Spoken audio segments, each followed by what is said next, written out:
Warning: the information discussed in this video is for entertainment purposes only. I do not condone the actions in this video. If you choose to do any of the tips suggested in this video, you are putting yourself at risk. Thanks, and now onto the video. Unethical tip 1. If a LDS missionary knocks on your door, ask them to mow your lawn. They will 100% do it. 2 of them came and spent 2 hours helping me move.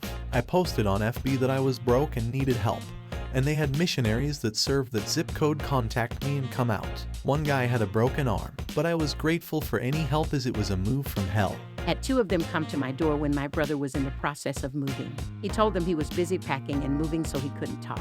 They were fully ready to drop everything and help him move right then and there. He was almost done, so he told them no, but they were so genuinely willing to help. I was an elders quorum president a few times. Bishop told us a woman was moving into the ward and had contacted him to see if the church could help unloading the trucks. Since it was February, we had to deal with the icy driveway. About 6-8 of us showed up, and there were another 6-8 people there that we didn't know. We figured it was family or her old ward helping.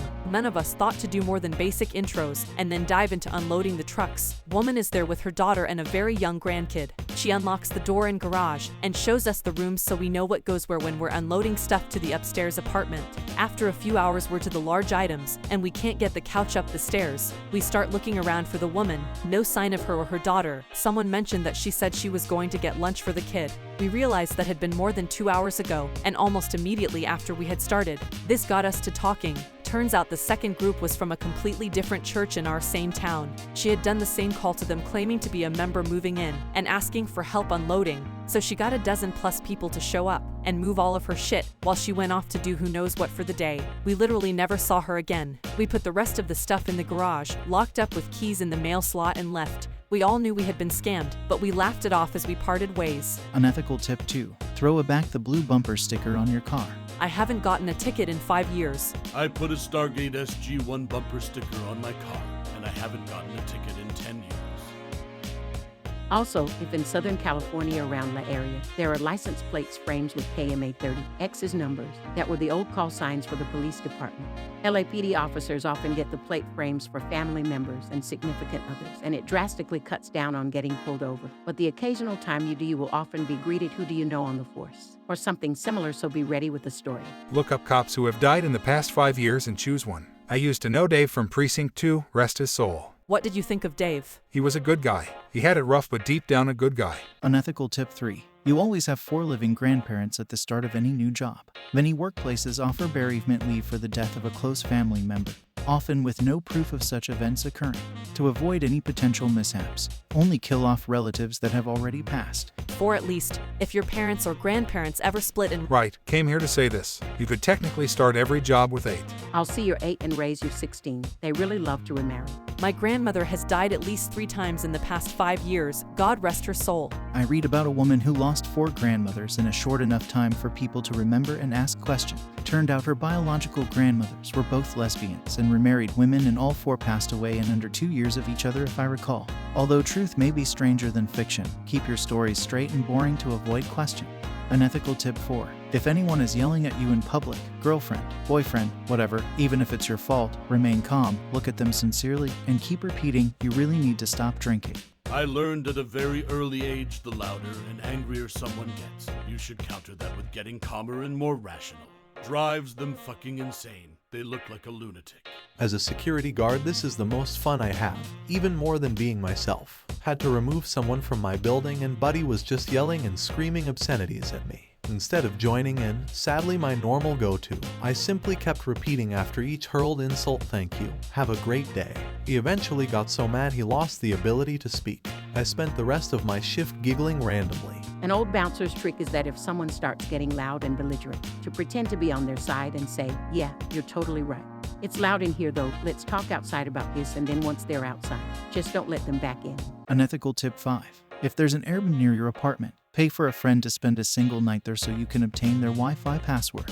If the apartment is directly on the other side of your walls, you can rent it for a day and drill a hidden hole and connect a power wire to steal energy. Why stop with the Wi-Fi? If you can get a hold of the building schematics, why stop there? Splice in a T-shaped piece of PVC and never pay for water again.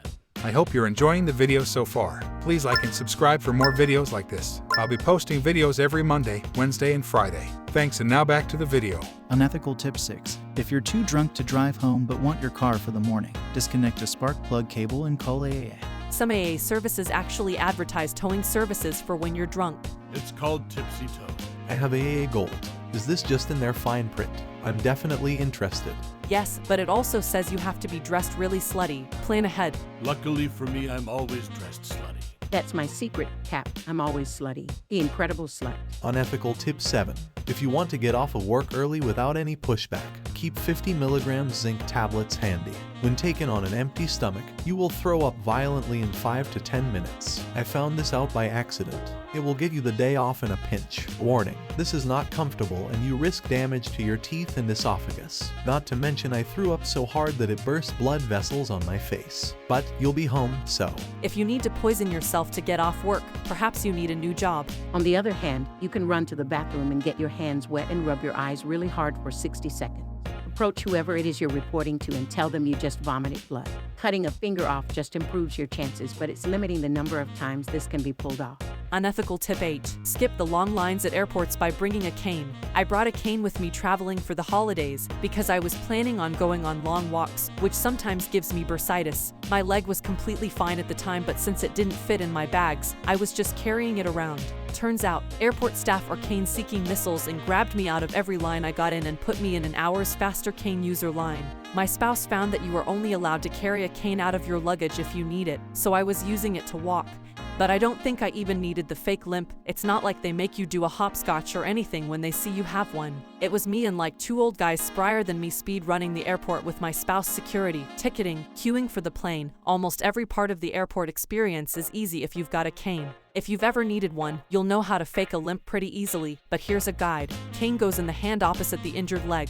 Wherever your hand falls naturally, with a slight bend in the elbow, the cane should be as tall as your wrist. They're generally shorter than you think. Most drugstores sell adjustable ones for $20. When taking a step with injured leg, the cane moves in tandem with it and usually strikes the ground slightly ahead of leg so you can shift some of your weight to it. You don't need to slow down or anything. Mobility issues bad enough to slow you generally require more serious hardware. There is no natural way to shimmy between people down the aisle of a plane with a cane. They're kind of awkward when taking small or sideways steps. Edit. For clarification, don't use the wheelchair services. They often get backlogged. A cane is the smallest, most transportable item that'll let you into the medical speedy lane without being questioned. It will be faster than the non-medical speedy lanes in almost all circumstances. I assume you can ask for medical speedy lanes if you're not being put in them automatically. IDK, I don't do this intentionally. I badly bruised my foot in the Philippines. It was swollen and sore for days, and I ended up getting some crutches to make moving around easier. Get to the airport and they gave me a wheelchair, a fast track through security, and straight to the gate. Fastest I've gotten to an international gate ever. I'll make sure to mess up my foot next time I'm on holidays. Thanks for an advice, my man. Unethical tip 9. This is how you desync someone's car fob from their car. Do you have someone who gets on your nerves and who also keeps their car keys in a well-known spot? Whether it's a roommate or office mate, if you take their keys and press any button on the fob more than 256 times when out of range of the car, the fob will desynchronize and will no longer work with their car. The 256 comes from something with bits and code. This might be the most unethical tip I've ever read, and it doesn't even involve liquid or fox urine. Better yet, flush it. Unethical tip 10. Start a rumor about Christmas bonuses. I have worked at my company for 5 years, and in that time we have never received a Christmas bonus. So this year we were sitting around on break, and we suggested we start a rumor about Christmas bonuses and spread it to absolutely everyone. This puts the company in a position where they have to make the choice of disappointing everyone, and possibly having people quit or give in and give us all bonuses. Yesterday my boss showed us an email saying they would give us a bonus in the form of a month's pay. Not the most unethical, but definitely not squeaky clean. This is how you get the company to give you a subscription to a Jelly of the Month club. July was a pretty damn good marmalade.